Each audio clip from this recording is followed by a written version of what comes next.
All right, well, we're gonna go ahead and get started because we have a lot to cover and we want to make sure that we maximize our time together. Again, my name is KG. If you have any questions throughout the chat, throughout our talk, feel free to put it in the chat and I'm gonna get my words right. I'm sorry about that. But first and foremost, we want to welcome you to this is actually a training that's the first of its kind.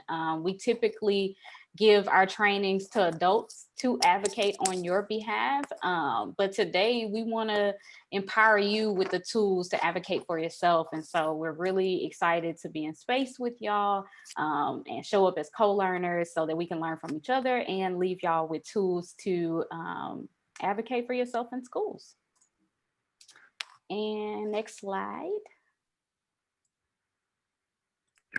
We introduced ourselves, so we're gonna skip right past that. We will have a survey. I hear y'all have a survey for October. We are gonna add on. We got one more survey for y'all. We're in this time of Zoom and webinars, and so we wanna make sure that our webinar engaging and it met your needs and you learned something from it. So please give us some feedback and use the survey to do that. It will not take long. And next slide. All right, so we introduced ourselves, but we just want to tell you a little bit more about Georgia Appleseed.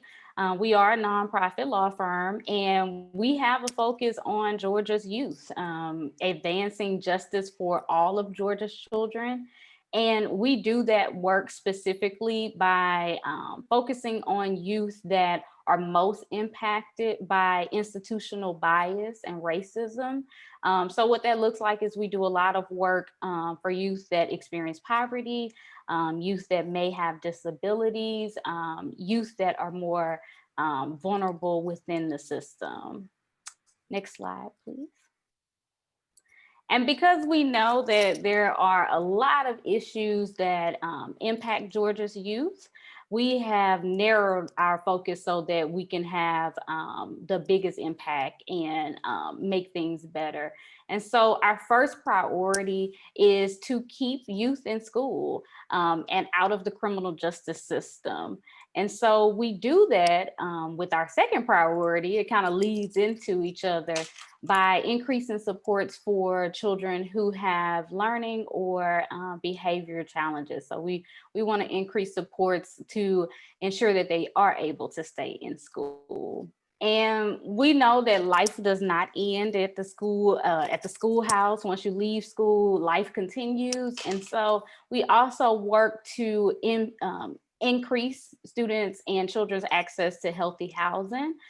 We know that home matters and where we lay our heads and what it feels like when we're at home. And so we work to make sure that all children, all families have access to healthy housing.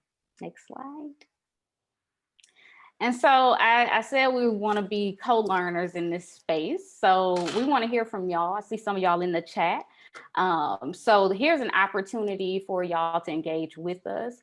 And so if you could type in the chat, what are some of the challenges that you've experienced if you're learning from home or if you've had to shift to school on a virtual model? If you're in person, what are some of the challenges you've just had going to school in the midst of a pandemic? Because we know that's different as well. And you can use the Q&A function or the chat.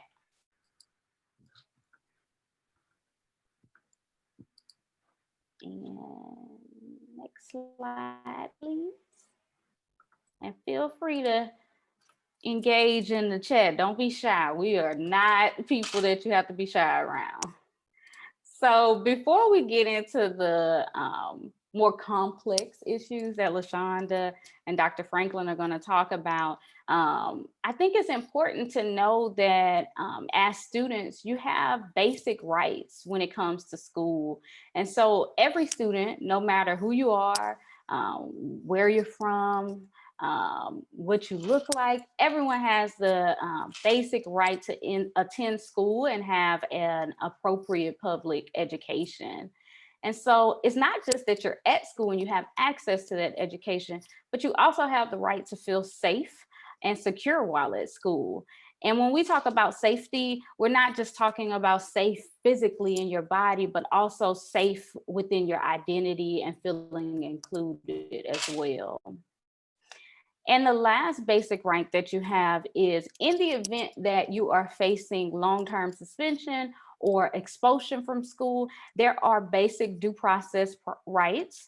And what that means is that there's a process in which it has to follow, the school has to follow before suspending you long-term or expelling you from school. And LaShonda will go into that a little bit more when we talk about school discipline.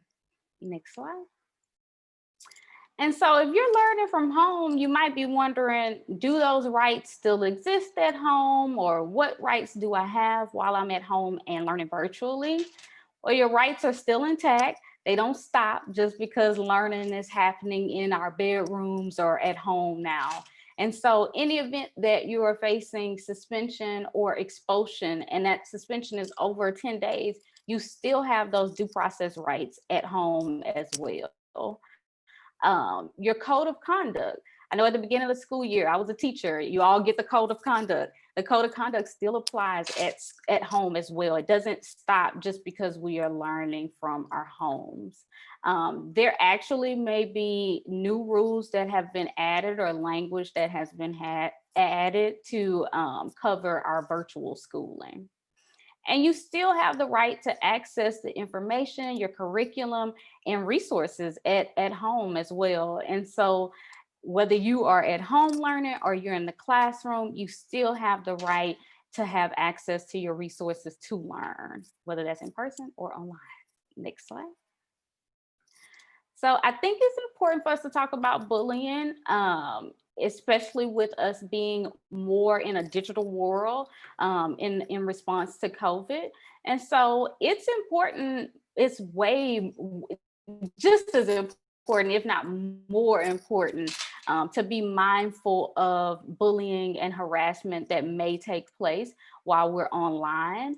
Make sure that you review your school district's policy and find out what their rules are. Every school district has policies on bullying and harassment. So you want to make sure that you are up to speed on those policies.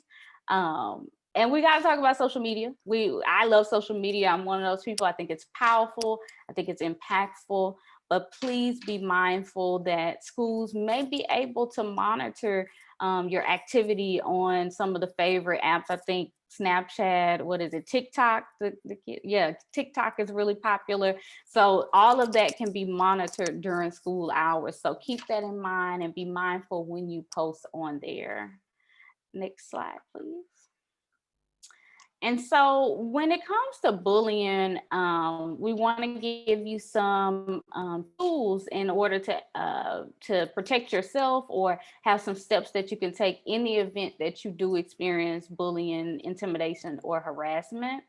And so the first one, I know it's hard, but try not to respond or engage. I've experienced online bullying as an adult online, and it was very difficult not to engage. I think that's our first instinct, is to respond. But please keep in mind that could only make the situation worse. So do not respond or engage. You want to try to reach out to a teacher, a counselor, if you have a coach at school, one of your trusted adults, and let them know what's going on. They'll be able to better handle the situation and it not get worse or progress. And if the bullying continues, we may have to go to the next step beyond a trusted adult. And so the State Department of Education has an office, our Safe and Supportive Schools office, and the email is there in the event that the bullying is continuing. Next slide. And so we want to take an opportunity to hear from y'all. Do you have a trusted adult at school? Do you have someone that, for me, it wasn't a teacher when I was in school. It was one of the secretaries that worked in the office. So it doesn't necessarily have to be a teacher. It can be any trusted adult on campus that you feel comfortable and you feel safe being able to be transparent and say, hey, I'm experiencing this, or I've witnessed someone experiencing this. So take some time to respond in the chat and let us know, do you have, I see someone said, yes, a teacher at school. That's good. Anybody else have a trusted adult that they can go to that, oh, yes, coaches. Coaches are good. I was a cheer coach. I really worked hard to protect my girls. Your mother, yes, yeah. So make sure you have someone in place. We hope it never gets to that point that you're experiencing bullying or harassment. But in the event it does occur, feel free and feel safe to go to those trusted adults. That's why they are there to protect you. Next slide, please. So we have to talk about in the event that you are accused by a teacher or someone at the school of violating an offense. So we talked about looking over the code of conduct and looking over the rules that your schools have, and those rules still apply during distance learning. So in the event that you are accused of violating one of the rules or policies, you do have the right to ask the teacher or staff person to explain what they're accusing you of. Be mindful of how you ask. My grandmother always say you attract more bees with honey. And I've had to learn that over the years. So be mindful of your tone when you ask, but you have every right to ask, hey, please explain what am I being accused of? Ask for the specifics. If they have some information that's incorrect, or if something they're saying you did something not, you can correct that information. Again, you attract more bees with honey. So keep in mind of your tone when you're correcting that information. But you can always advocate against the consequences that you may be facing. Now, in the event that the conversation gets tense and you see that it's going in a direction that is not positive, disengage. That's the moment where we want to talk to our trusted adults and get them to step in to be able to advocate for us in conversation where it needs to go. So reach out to your trusted adult, that coach, your teacher, mother, who you can talk to and you feel safe with. Allow them to know that, hey, I've been accused of this, and I need someone to speak on my behalf. Next slide. So I think this is really important, and I think it's something that should continue even once you graduate. This is something when you get a job or once you move forward as an adult, you always want to put whatever you're requesting in writing. If it is not in writing, it didn't happen. My grandmother, all tidbits come from her. She would tell me, write down, document everything, document the date that it happened, document who was there, who was able to see what took place. All of that will play a role in the event that the violation and the school discipline goes further. So make sure that you are documenting anything that takes place. And remember, if it's not in writing, we're just talking about he say, she say at that point. So you want to put it in writing. If you ask the teacher, what code have I violated? What rule have I violated? Feel free to send an email. Use an email from your school, an email, and ask for whatever information that you may need from them. Next slide. I think LaShonda's gonna a little bit more to us, or Dr. Franklin. I think this is me here, and I just want to let you all know, my son just walked in, y'all. I just want to let you all know that as long as Empowerment and MAC will have us, anything that we go over tonight, we're willing to come back and talk about in more depth. I know we're limited on time, but we got a lot of information to share. So if you feel that I'm going through something really fast, or KG went through something really fast, or Dr. Franklin, just let us know in the survey, let Anthony and Jamaica know, and we can come back and give you that information at a slower pace and more focused. Okay, so I just wanted to make sure y'all knew that. So anytime you want to come back to teach, we're all for it. Okay, listen, me and KG are former teachers, so we're always, and Dr. Franklin is a former principal, we're always down to talk to our children. Yeah, they say I talk too much anyway, so this is fine. Good to know, we're always invited. So what if amidst this distance learning experience, or even while you're in real school. Well, not that this is fake school, but even if you're face-to-face, what if a school administrator or a staff person or someone shows up at your house or your placement to question you about an incident, right? What do? That's very intimidating, especially when we have a respected adult in our face asking us questions. They probably are putting on all that sugar that KG was talking about, trying to get you to say stuff. But is it a great idea? Might not be the best idea to consent or answer any questions before you speak with a trusted adult, because you might admit something that could get you in big trouble, or some words that you use might be taken out of context. So be careful on talking before you speak to an adult, or an adult is present with you as you speak with that school administrator or staff person. And of course, with the sugar talk and being sweet, we want to make sure that if you don't feel comfortable or you feel like something bad could happen if you spoke with them alone and no one's available at that time, ask them for their information or the best contact method so that you can follow up at a later time where you can have your advocate in place, or at least feel more comfortable disclosing whatever information they might be trying to get. And on that same note, do not fill out any forms or make any statements written that could be used later, or allow for someone to record you before you again have talked about that, talk to that trusted adult. You'll hear that as a theme tonight. We're going to keep reminding you that you're not in this alone. Talk to your trusted adult, case manager, parent, MAC staff, whoever you feel, coach, teacher, whoever you feel could be that person that you can reach out to say, hey, this happened. What do you think? What do you recommend? So we talked about an administrator coming, and a lot of times an administrator or teacher, they're in control of your grade. They can determine if you go to the next level. It's a lot at stake. But when it comes to an SRO showing up at your door, arguably, they could take your liberty away. They can arrest you and put you behind bars. So that's a whole lot at stake. So absent a warrant in hand with your name on it, you don't have to let them in. You don't have to answer any questions. You definitely don't have to go with them anywhere. And you don't have to consent to any searches of your person or any spaces that you are in. If a warrant is presented, ask for it. They should hand it over. You should be able to review it and see exactly what that warrant states. And if they have to do a search or do something, stay within the confines of that warrant. You do not have to consent or agree to any more than what that warrant states. All right, now, as far as searches are concerned, it's very important for you all to understand that there are different levels of proof when it comes to an officer of the law, or even in some cases, a school administrator searching your person or your belongings. You do have a right to privacy, period. On the street, in school, in your home, you have that right. But under certain situations, that right could be challenged.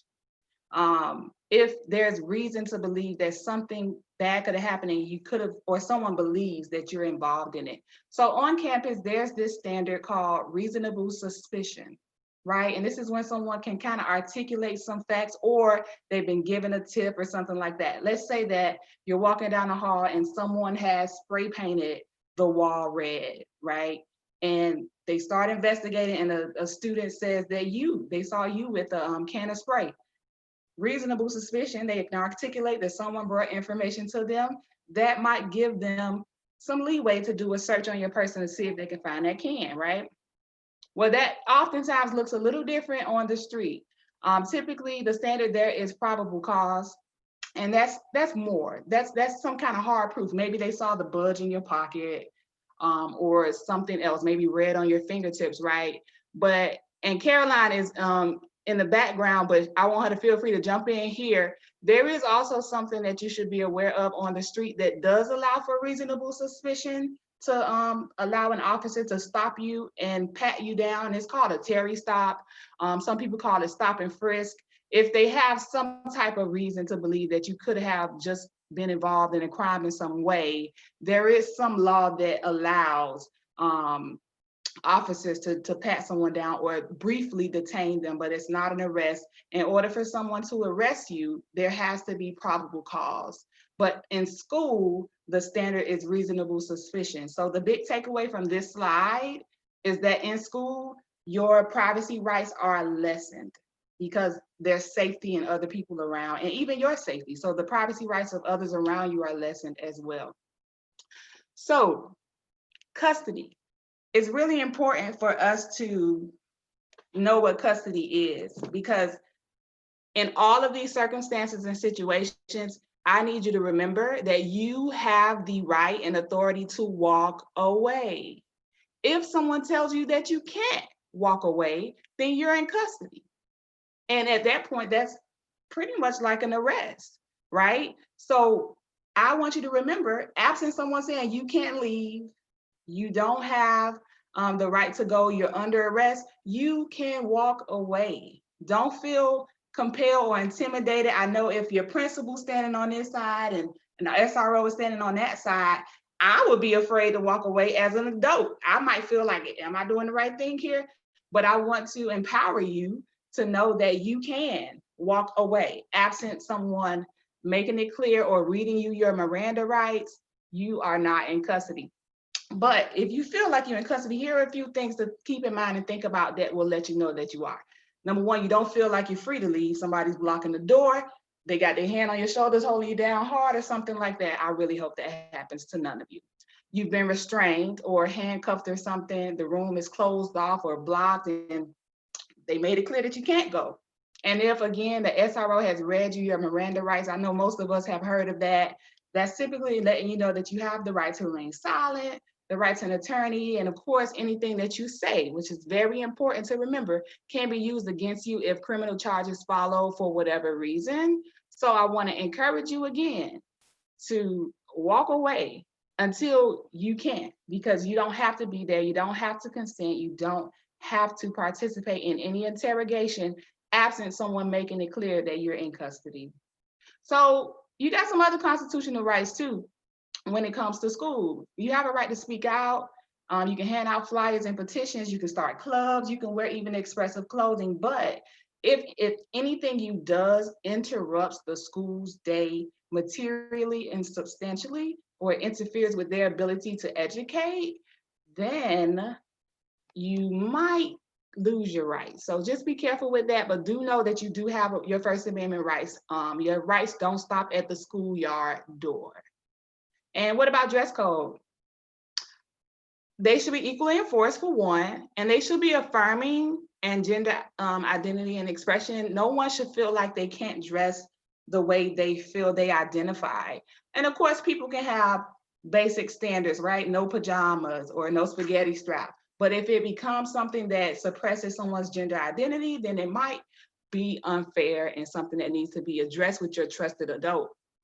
And of course, it could be broad restrictions, particularly around colors because of concern around gang activity.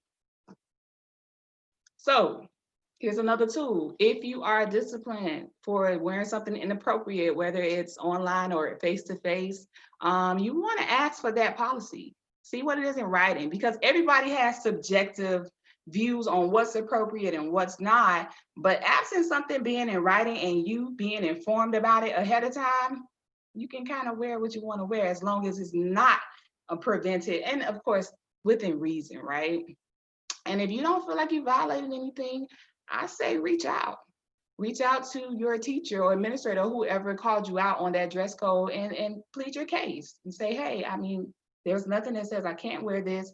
I think it's appropriate, or whatever the case may be, respectfully, of course.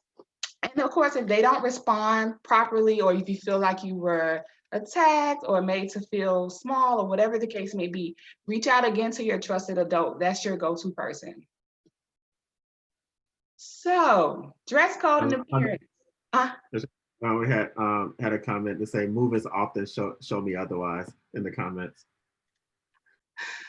I bet.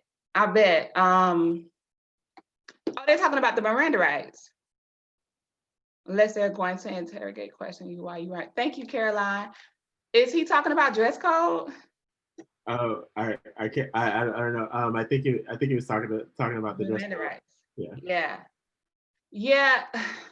So we know that there are a lot of laws and protections that some people violate. We know that it happens a lot. So a lot of people are protesting right now to make sure people uphold others' rights. So You're right. The movies and even reality oftentimes shows otherwise. So thanks for that.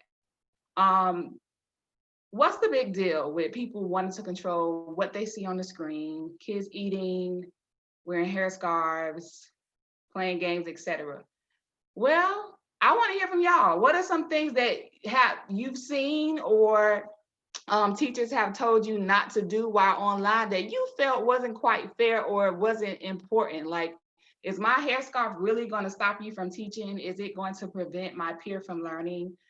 What are some things y'all seen and how did it make you feel? We want to know. Some stuff I can get. Obviously, we don't want anyone with their mute off playing or blasting music in the background. That's a distraction to others, etc. But I'm curious to know, what have y'all seen and what's the big deal? What are your what's the big deal pieces when it comes to your distance learning experience? So as y'all give me some examples of what you've seen and what's been like, okay, what's the big deal? We want to go into exclusionary school discipline. And remember, exclusionary school discipline is basically when a child is pulled out of their traditional school setting and they're placed in some form of isolation or some restricted setting, maybe an alternative program or suspension or expulsion. They're pretty much removed from school in some way or another. And just so you all can be aware real quick, the numbers in Georgia have improved quite a bit over the last almost 10 years. They're steady decreasing except for a slight increase from last year. So that's good news, but clearly we're not in the clear because that's still 6% of the population being suspended or expelled or suspended out of school every year. What's very important about these numbers is that the majority of reasons why kids get suspended are due to nonviolent offenses, and they're oftentimes subjective. And when it is based on subjectivity or someone's opinion determining if someone did something wrong, that means that there's a great opportunity for someone else to intervene. So with that being said, if for whatever reason someone tries to write you up or say that you've done something inappropriate, contact your trusted adult, theme of the night, so that they can try to intervene and see if there's another way, an alternative to address an issue without you or someone you know being suspended. So, but in the event, you all have to face a tribunal hearing, which is when you go based on your due process rights to try to protect yourself from being expelled from school. Know that Georgia Appleseed has something called the Student Tribunal Project, the Foster Student Tribunal Project. It's exclusive only to children who are under the care and supervision of the Division of Children and Family Services, so DFACS.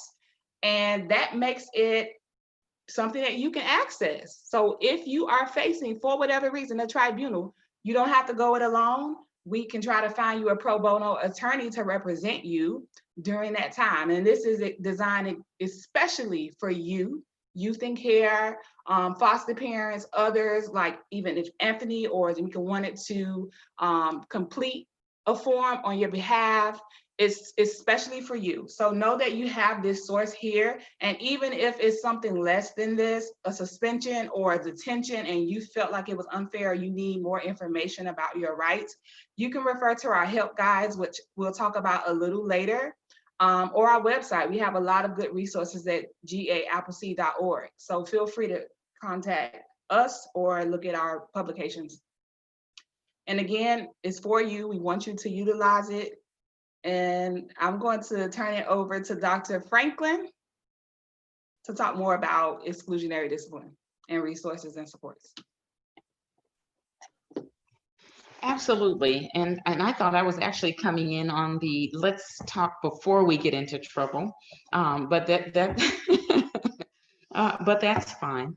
That whole tribunal process, one of the things that I do want to mention here is that there are a set of guidelines that the school has to follow.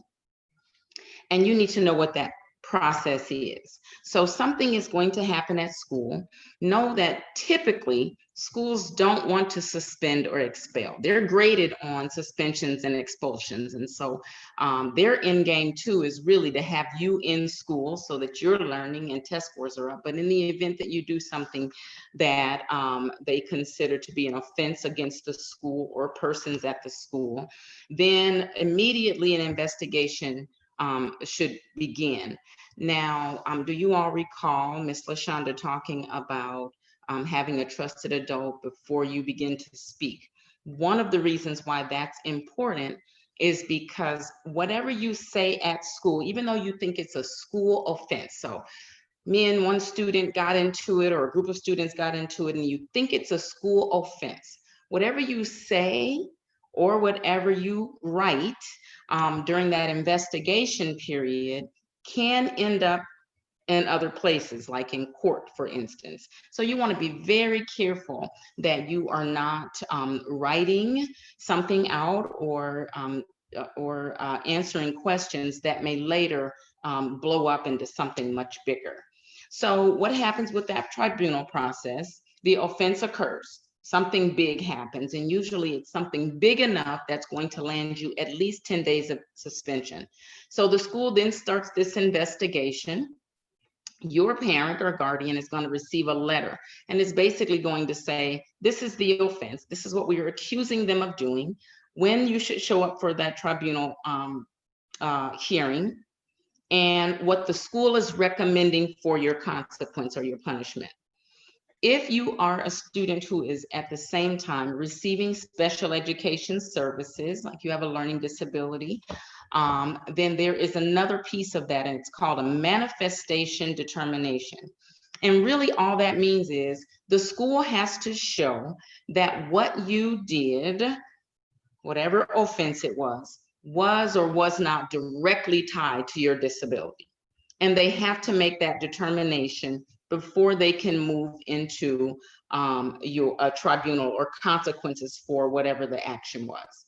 So then once we determine a date, everybody comes together. There's an impartial hearing officer there. And when I say impartial, they're kind of supposed to hear both sides, not take sides, but hear both sides.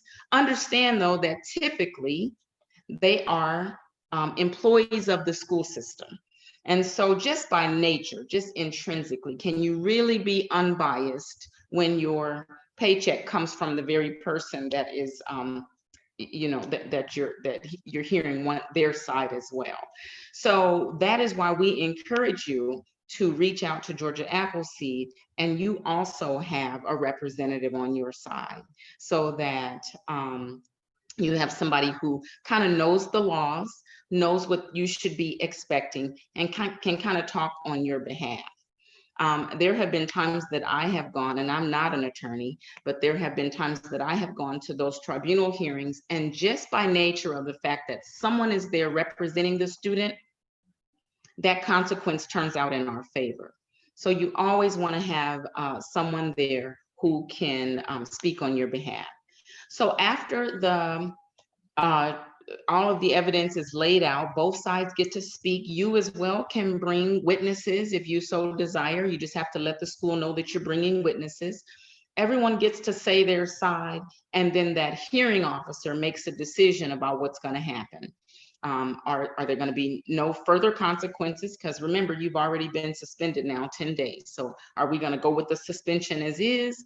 Are we going to extend that suspension? Are we going to move you to some alternative placement? Or are we going to expel you and say that you cannot attend any of our schools for a period of time? So there is a lot riding on you, this hearing that is taking place. And more we are seeing where students are expelled for indefinite amounts of time. It used to be that you were expelled for a semester, at the most 1 year, but we are seeing indefinite expulsions. And what does that mean for you as a student? That means there is really no place that you can go to public school, because most schools, and I don't care if you move to another state, most schools honor that expulsion from your school system.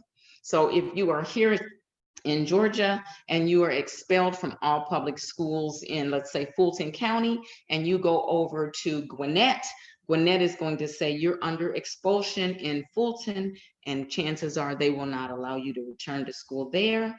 And then you move up to Minnesota, and they're going to say the same thing. So we want to avoid this whole tribunal process at all costs. Next slide, please.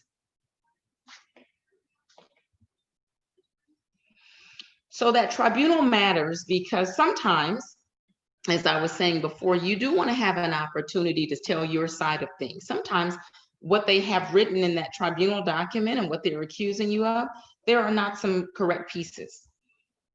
And then your entire schooling can be impacted. So let's say, for instance, that in that tribunal document, in their investigation, they have some place in there that whatever infraction occurred, it also occurred because or with gang activity. Well, let's say that gang activity really is not true. That whatever is in that tribunal document, it stays with your school records for the duration of the time that you're in school. So you want to make sure that when you go to this tribunal, that you're there, that all of the information that is contained therein is accurate information. It also increases the amount of time that you're out of school. If you're not in school, you're not learning. Let's say, for instance, that a school says, okay, this young person can no longer come to school in our county, or they're expelled. That could potentially mean that you can no longer be at that foster placement. So now not only have you disrupted school, but you've also disrupted home. And then, as I mentioned before, whatever happens during that tribunal, if there are criminal components to that, it could mean that there are criminal charges that follow as well. So that tribunal process is very, very important. And unfortunately, we find where a lot of kids don't even go to the tribunal hearing. The letter goes out, the date is established for everyone to show, and then the kid just does not appear. Guess what happens? The school still makes a judgment about what's going to happen to you in your absence. So if it ever should come that you or a friend is faced with a tribunal, you want to make sure that you follow through. And then students of all ages can be expelled. And again, there's that word indefinitely. So there used to be a time where we only saw a lot of high school students getting expelled. Now that is younger and younger. We are seeing elementary students expelled for periods of time. And so I can't wait till we get to the slides, and I think it's coming, where we talk about what do we do to even avoid all of this in the first place, because it's just a lot of unnecessary trouble. So what do we do? One of the things that and LaShonda mentioned earlier that I'm a former school principal, and one of the things that we do is we train teachers to look for some common behaviors. And that's when they start zeroing in on a student, like, okay, we're seeing this student do these frequent outbursts, or they're suspended a lot. We teach teachers to look for that on their end, but I want to show you all how to kind of look for some of the things in your own behavior or those of your friends that are going to lead us to those things.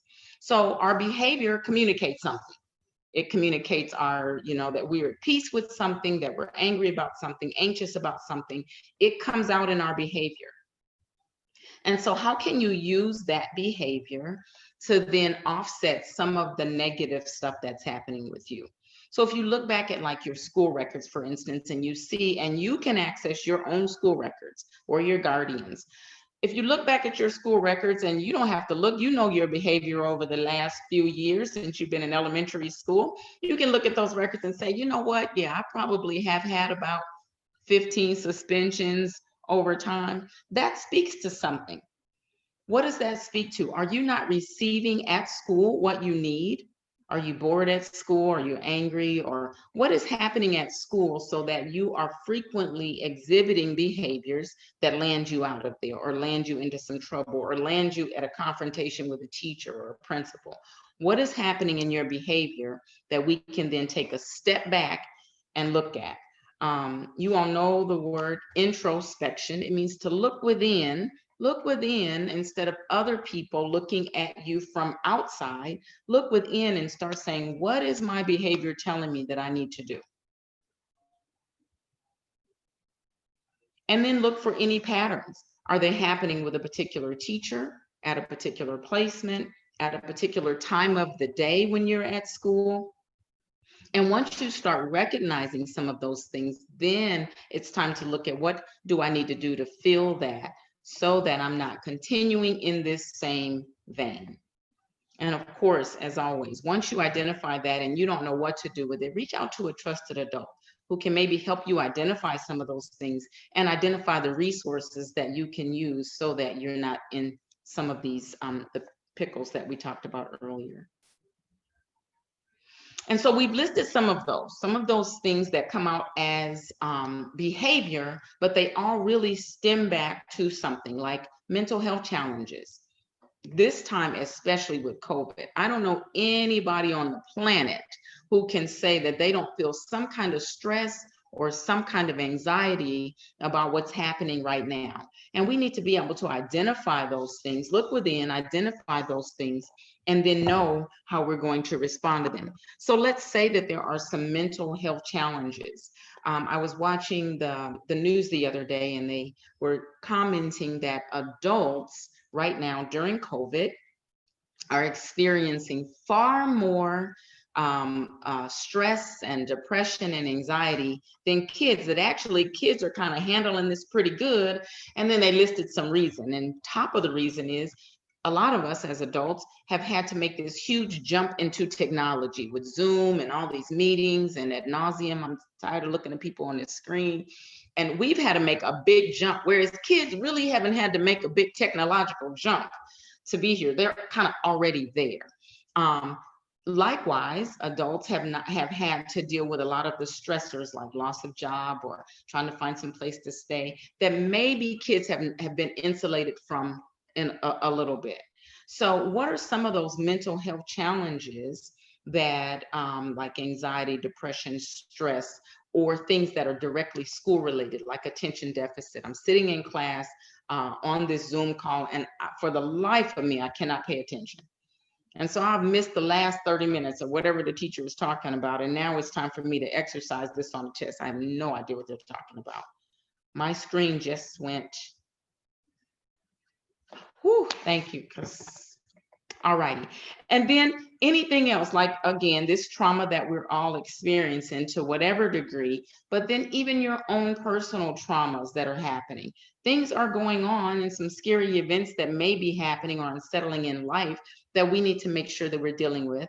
Any physical or mental disabilities that we may be experiencing that before maybe school was addressing some of those, and now that we're at home and learning from a distance, we may not be getting them met as readily or in the way that we need them to be met. And then, of course, if there are any language impairments, somebody put in their ADHD, absolutely. If you were used to getting some kind of support through school to deal with you and whatever learning disability or learning challenge that you had, and now you're at home relying on yourself, or the few times that you can log in with Zoom and get some kind of one-on-one with a teacher, that can be very trying.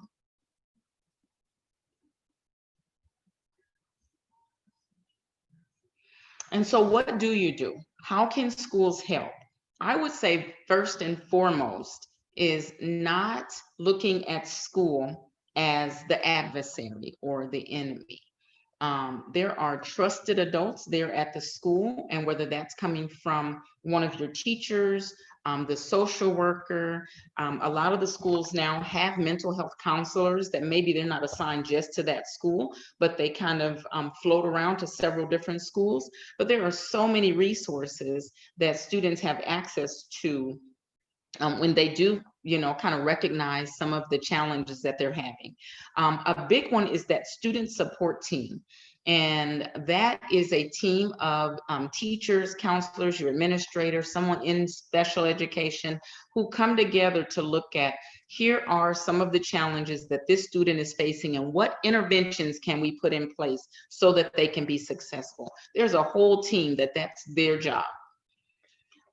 When we talk about behavior, there is a tool that you all have at your disposal that the school creates with you and your caregiver, and it's called a behavior intervention plan, a BIP or a BIP. And that is, if you see that you have some negative behaviors that you kind of like, I can't help or I can't help, whatever it is, you notice a pattern of negative behavior, there is a tool that you can use to help schools recognize what interventions they can put in place for you. Let's say, for instance, one of your triggers is rapid change. Like, I need the same schedule all the time. And the minute you change up, that really throws the rest of my day off. And it could be something simple like, we've been using Zoom all week, and on Friday, they tell us we need to log into Microsoft Teams. See, like that throws me off because I really don't like Microsoft Teams. That'll mess my whole evening up. And so it could be something simple like that, that teachers recognize that's that person's trigger. So we make sure that we do everything that we can to make sure that we deliver instruction on Zoom in this platform in this way. So it could be something real small, or it could be something more substantial, like this is a class or a particular teacher that I need to make sure that I'm supported during the school day. And then there are other things like 504 plans, any other special education related services, any behavioral health or mental health services that you can access through the school. And then that multi-tiered system of support. And that's kind of over there in that pyramid to the right. Basically what happens with that is everybody, every student, I don't care whether they have a disability or not, they come and teachers are looking at everybody. Then when you start showing some signs that you have some concerns, then you move up to that targeted area, that orange area where teachers start saying, maybe if I move them to the front, or maybe if I spend 10 minutes before everybody logs on with this student, I spend with that. That's that targeted place. And then if you need more support than just kind of the regular, then we move you up to intensive and start looking at maybe some special education supports for you.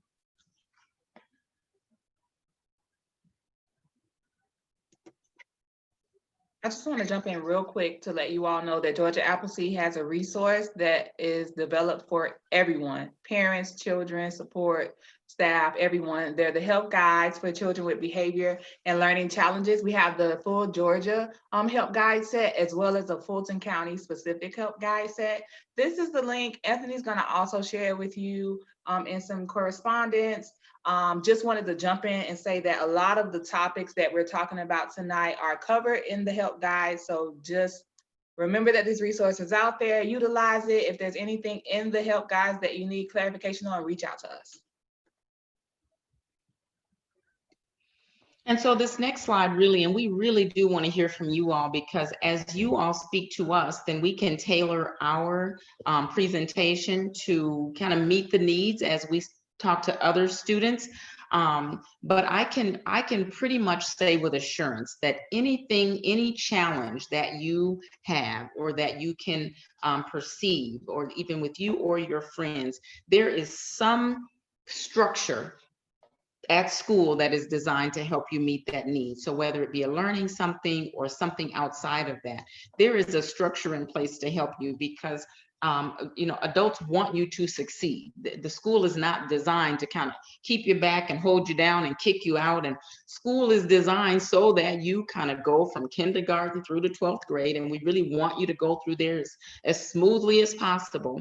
And so there are supports in place. So if you can think of something and you have a challenge, make sure you reach out, even if it's just to your teacher, the school social worker, a counselor, your case manager. Reach out so that we can find the support that you need to get you through to graduation and hopefully beyond.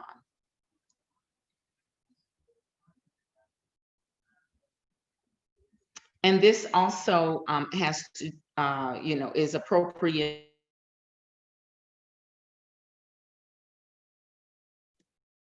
Uh-oh, did we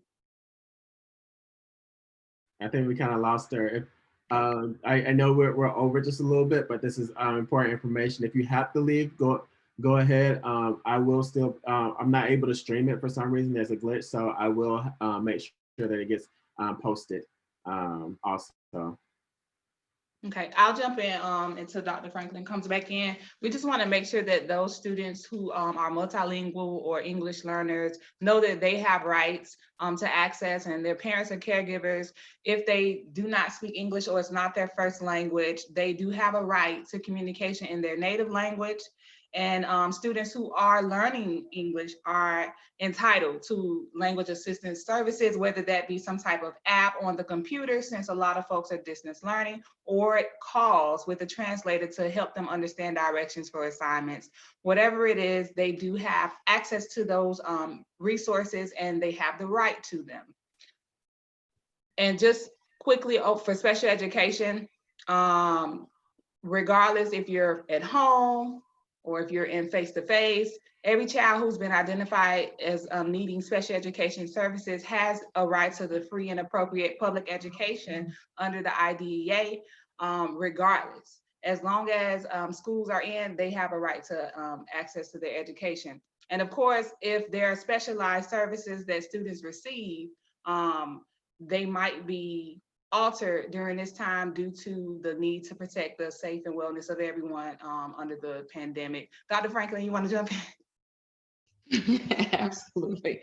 Did we lose several people or just me? So you can go to the next slide there. So absolutely, special education services may look different because we're under, this the COVID restrictions, but that does not mean fewer services. It just means it might look differently. But that should happen with the IEP team. If you receive special education services, you know what that IEP team is and who it consists of. Any decisions made about your distance learning plan should be made with that IEP team. It's not made in isolation without your involvement, especially if you're old enough to speak on your behalf in those meetings. And I would encourage students who are at least middle school to go to those meetings and listen in on what's happening with your education. And so that digital learning plan, it could include where you have a check-in with your teacher. It might be a few minutes before everybody else checks in. It might be given to you in a different format, like a separate lesson, not a whole 50 minutes, but it may be a separate lesson that you get. You may receive some other type of assisted technology in order to access the lesson, but it should be made in a decision with everybody who is kind of monitoring your special education services. And again, we've talked about that trusted adult. If you need help academically, do not go it alone. Do not feel like everybody else is getting it and I can't get it. Reach out, let your teacher know, your school counselor, your social worker, any parent liaison that you have, the administrator, someone at the school district office. There is a liaison or a person who works between DFACS and the school system. They're called a point of contact or a liaison. They work to kind of meet some of those needs that that you have. And then any of your service providers, so for instance, like MAC or your CASA representative, if you have one, who can reach out on your behalf and help with some of the academic concerns that you have. And so if it's a non-academic need, of course, you know your DFACS case manager, again, the school social worker, counselor, that parent school liaison that I spoke about earlier, and any of the organizations, Georgia Appleseed for sure, the link to their site, and there are, don't forget about your ILS, absolutely. GeorgiaInsights.com. These are resources where you can go and get information. Georgia 211.org, and then the Georgia Legal Aid for issues that may not be absolutely school related. And here are some other resources for you.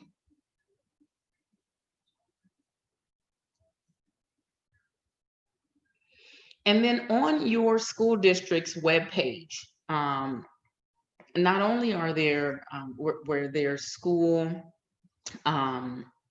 code of conduct is listed so that you can go on there and see what it is, what the expectation is of the school, but there are also other resources that are specific to our journey together through COVID-19. And that is, what does it mean for us with promotion and graduation, and how do you continue with your learning plans? What devices are available, internet access, and if there are print alternatives, if there are periods of time where you don't have access to the internet, what is the school's responsibility to still provide to you the same academic resources that other students have? What are they doing with regard to meals? How do you get meals if you are at home all the time, or if you're doing some hybrid thing? How do you have access to any of the food resources that the school has? This one in the lower left is very, very important. Many of our students have gone from school to school to school and don't quite know all of their credits.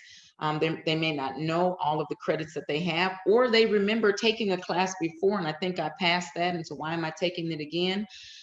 Reach out to your school counselor, but also find out if you're behind in credits, how can you catch up in credits? Most schools have some type of credit recovery where you can acquire those missed credits through either summer school or before or after school, some kind of engagement that you can do to catch up on credits and graduate, you know, very close or with your peers. And then of course, those mental and behavioral resources that we spoke about earlier, and then any type of COVID-19 prevention and wellness tips. School systems also will have on there what their plans are for continuing learning with COVID for the remainder of the school year. And that changes all the time. I saw one school system just yesterday changed from we're going back full speed ahead to we're pausing that for right now. And so that information on your school's website is timely and updated so that you know at a moment's notice what the school is planning for continuing with education for the remainder of this school year.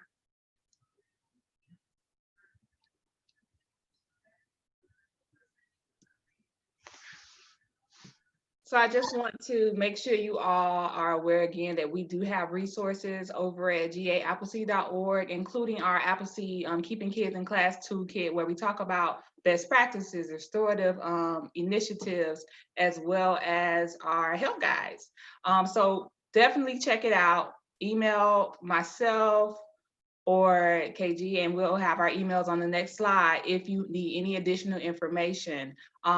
Again, this post-webinar survey, y'all, is so important because we want to make sure we're giving y'all the information you need. We appreciate those of you who stuck around after 6:30. I know y'all have homework and jobs and all kind of other stuff to deal with and do, but you chose to spend this time with us.